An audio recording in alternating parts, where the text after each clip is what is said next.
बड़ी सी मुर्गी और छोटे से मुर्गी के बच्चे। मुर्गे की गाड़ी। एक गांव में मदन नाम का आदमी मुर्गियां पालता था। वो बहुत अच्छा आदमी था। मुर्गी के अंडों को बेचकर वो अपने खर्चे चलाता था। उसके पास बहुत सारी मुर्गियां थीं, मगर उन मुर्गियों में से मदन एक मुर्गे को बड़े प्यार से रखता था। उसने बचपन से उसे बादाम और पिस्ता खिलाकर बड़ा किया था। वो मुर्गा उस वजह से बहुत बड़े आकार में हो गया और वो उन मुर्गियों का देखभाल करते हुए मदन की हर बात मानता था। मदन ने उस मुर्गे का नाम बाहुबली भी रखा था। एक दिन मदन ने सारे अंडों को एक 2 पहिए की गाड़ी में डाला और उस गाड़ी से बाहुबली मुर्गे को बांधकर उन्हें बेचने के लिए शहर के लिए निकल गया। वो दुकान के पास गया और बोला, ओ भाई, 100 ट्रे हैं। अच्छा ठीक है, किसी को भेजकर अंदर रखवाता हूँ। अच्छा एक बात बता मदन, तूने इस बैलगाड़ी पर इस मुर्गे को क्यों बांध दिया है?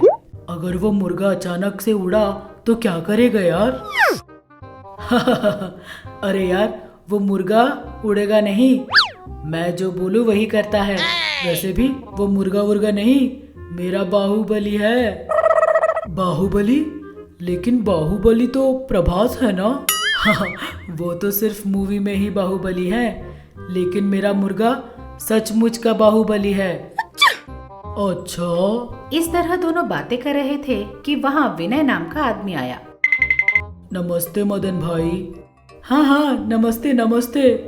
क्या मदन भाई, मैं कितनों दिनों से आपसे पूछ रहा हूँ ना, एक मुर्गा दे दो, उसके बदले पैसे ले लेना करके। आप तो बिल्कुल नहीं दे रहे।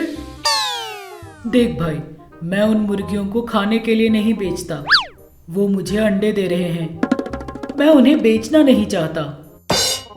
अरे कम से कम एक ही बेच दो।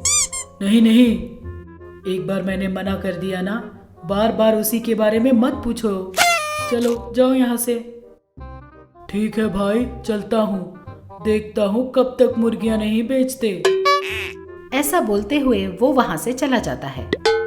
विनय के जाते ही मदन बोलता है, ठीक है भाई, मैं भी चलता हूँ। ऐसा बोलकर वो अपने मुर्गे और गाड़ी के साथ वहाँ से निकल जाता है। उसने अपनी सारी मुर्गियों को दाना खिलाया। वो अपने बाहुबली मुर्गे को बादाम पिस्ता खिलाकर बोलता है, देख यार, तुझे ही ना इन मुर्गियों को संभालना होगा। पहले ही गांव में चोर बहुत ज्यादा बढ़ गए हैं।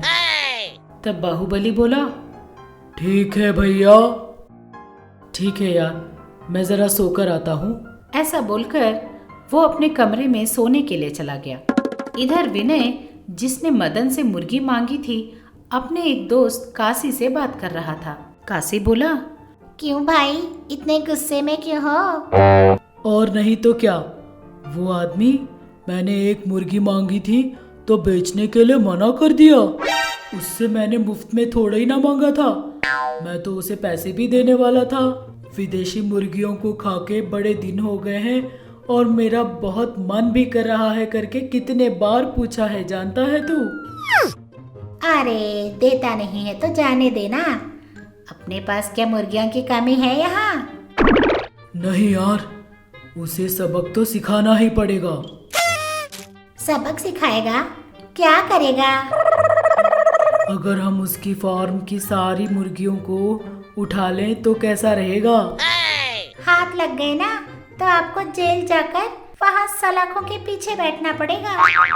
चल, कैसा दोस्त है रे तू, निकल यहाँ से। ये बकवास की बातें बाद में करेंगे, पहले ये बता कि करना क्या है। कुछ नहीं यार, हम लोग चुपचाप वहाँ पहुँचते हैं। वो वहाँ बियर पीकर आराम से सो रहा होगा। चुपचाप उसके फार्म में घुसकर एक झोले में उसकी मुर्गियों को डालकर निकल जाते हैं। अबे यार, उसके पास तो बाहुबली मुर्गा है ना, उसे तो हम झोले में नहीं डाल सकते ना। तब उसे छोड़कर बाकी मुर्गियाँ ले आएंगे, चल। ऐसा सोचकर दोनों ने अपने चेहरे कपड़ों से ढक लिए और मदन के मुर्गियों के फार्म पर पहुंच गए। मदन वहां घर पर सोया हुआ था। वो चुपचाप फार्म के अंदर गए और सारी मुर्गियों को एक झोले में डालकर वहां से चले गए। सुबह उठकर जब मदन अपने फार्म के पास पहुंचा तो ये सब देखकर दंग रह गया। अरे ये क्या, मेरी मुर्गियां कहाँ चली गई? कहाँ जा सकती हैं? बाहुबली, ओ बाहुबली, सारी मुर्गियां कहाँ चली गई? पता नहीं। पता कैसे नहीं है तुझे? मैंने तुझसे कहा था ना उन सबका ध्यान रखना। अब जाकर तू ही उन मुर्गियों को ढूंढ कर ला। आप फिक्र मत कीजिए, मैं जाकर उन मुर्गियों को ढूंढ निकालूंगा और उस चोर को भी पकड़ लूंगा। ऐसा बोलकर वो मुर्गा पूरे फार्म भर में घूमता है। पूरा घूमने के बाद वो वापस मदन के पास आकर बोला, रात में जब नया खुशबू आ रहा था तभी मुझे लगा था कोई घुस गया है। चलो जाकर मुर्गियों को ढूंढते हैं। ऐसा बोलकर बाहुबली मदन के साथ रास्ते में चलने लगा। इस तरह थोड़ी दूर चलने के बाद दोनों एक बड़े से गोदाम में पहुंचे। वो गोदाम विनय का था। बाहुबली, तू मुझे यहाँ क्यों ले आया? सारी मुर्गियाँ यहीं पर हैं, एक बार जाकर देखिए। अच्छा ठीक है। ऐसा बोलकर वो अंदर जाकर देखता है। सारी मुर्गियाँ वहीं पर रखी थी। ये सब देखकर मदन बहुत खुश हो जाता है। अरे तुझे कैसे पता चला कि सारी मुर्गियाँ यहीं पर हैं? मैं कुत्ते की तरह खुशबू भी सूंघ सकता हूँ। पहले जाकर जिसने इन मुर्गियों को चुराया है उसे पुलिस के हवाले कर दो। हाँ तूने सही कहा। वो दोनों बातें कर रहे थे कि इसी बीच विनय वहाँ आ पहुँचा। मदन को देखकर विनय दंग रह गया। क्यों मदन भाई, इधर कैसे आए? तुम रात को मेरी मुर्गियाँ उठाकर लाए हो ना, उन्हें दाना खिलाने के लिए आया हूँ। मैंने कहा आपकी मुर्गियाँ चुराई भाई, मैंने तो ऐसा कुछ नहीं किया। अगर तूने मुर्गियाँ नहीं चुराई तो ये सारी मुर्गियाँ तेरे गोदाम में कैसे पहुँची? चुपचाप अपना गुनाह कबूल करो वरना पुलिस में पकड़वा दूंगा। ये बात सुनते ही विनय मन में सोचा, अरे बाप रे, इसे सच्चाई का पता लग गया है। अब बात को छुपाने से कोई फायदा नहीं। जेल जाने से तो यही बेहतर है कि इससे माफी मांग लूं। भैया मुझसे गलती हो गई भाई, मैं फिर ऐसी गलती कभी नहीं करूंगा। आपने मुझे मुर्गी देने से मना किया था ना, उसी के गुस्से में आकर मैंने ये सब किया। मुझे माफ कर दो भाई, प्लीज भाई। जिस फार्म से तूने मुर्गियाँ चुराई है ना, उस फार्म की रखवाली करने वाला कटप्पा नहीं, बाहुबली। मुर्गी क्या, तू उसका एक पर भी नहीं ला सकता। खबरदार, फिर से अगर तूने ऐसी गलती की तो मेरी मुर्गियों को तेरे टुकड़े बनाकर दाने की तरह खिला दूंगा, समझ गया? इस तरह उसने विनय को बहुत जोर से वार्निंग दी और वहां से चला गया।